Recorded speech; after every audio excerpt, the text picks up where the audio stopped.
Hi guys, I hope you're well. Welcome to Heavy Metal HQ. And in this video, we're going to be taking a look at a list from the website Worship Metal titled 5 Iconic American Thrash Albums That Turned 35 Last Year. If you want to go and see the original list, a link will be in the description down below. But in this video, what I'm going to be doing is ranking the albums how I would rank them. And I'd like to know how you would rank them in the comments down below. And before I continue, I just want to say that as of this year, I've been listening to heavy metal for 20 years, and I don't see that changing anytime soon.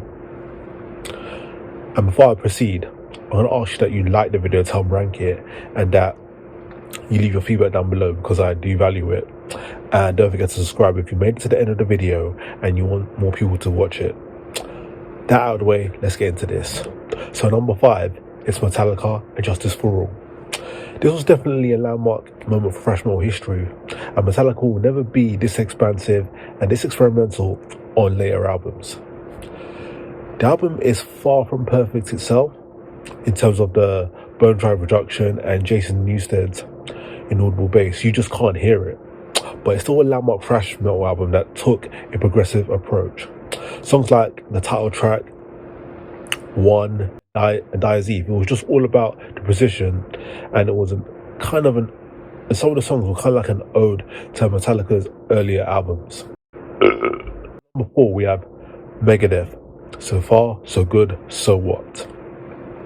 Megadeth's insane technical ability symbolized a well-designed but complicated weapon of mass destruction.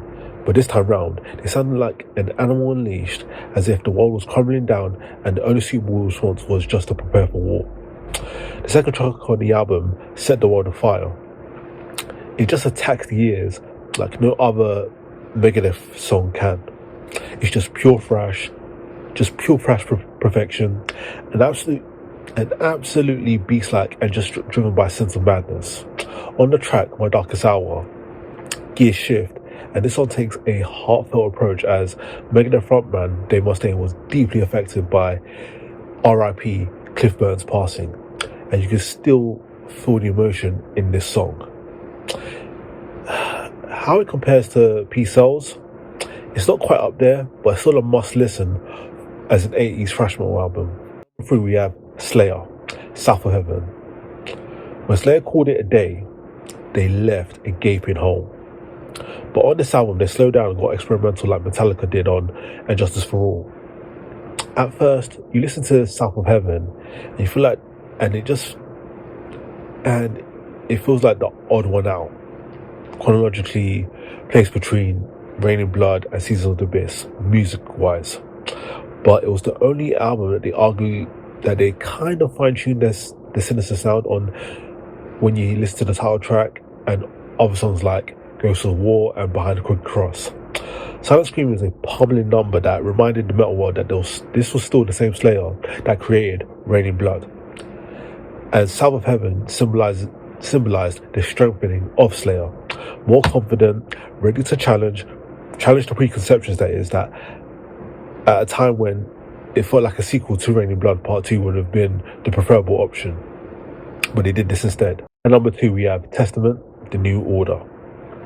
This album is a really strong album by Testament, and it's a solid statement of intent from a band who had the confidence to not only compete with the Big Four, but even surpass some of their accomplishments.